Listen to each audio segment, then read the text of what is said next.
কি ইউজ করছি বলুন তো হাতে? এটা হচ্ছে না ডিটান মাস্ক।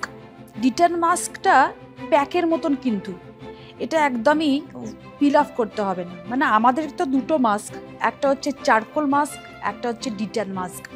ডিটান মাস্কটা কিছুক্ষণ বাদে 15 মিনিট মতন রাখবেন স্কিনের ফেসের ওপরে, বা গলায় ইউজ করতে পারেন, হাতে ইউজ করতে পারেন, মানে যেখানে হোয়াট এভার আপনার যেখানে যেখানে মনে হচ্ছে ট্যান জমেছে আপনি অ্যাপ্লাই করবেন। ঠিক এইভাবে আপনি ব্রাশের সাথে ইউজ করতে পারেন বা পরিষ্কার আঙুল দিয়ে ইউজ করতে পারেন ফেসে, বা আপনি যেখানে ভাবছেন যে ট্যানটা জমে আছে।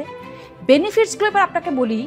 আপনি ডিটেন মাস্কটা ইউজ করলেন, 10-15 মিনিট রাখলেন, তারপরে আপনি ওয়াশ করে ফেললেন, আপনি দেখবেন নিমেষের মধ্যে আপনার ট্যান গায়েব। আর আপনার মনে হবে স্কিনটা স্মুথ লাগছে আর উজ্জ্বল করছে, চকচকে করছে। সামনে বিয়ে বাড়ি থাকুক, পার্টি থাকুক, সপ্তাহে 3 দিন করে মাস্ট ইউজ করুন, ফিডব্যাক দেবেন। ভালো থাকবেন। নমস্কার।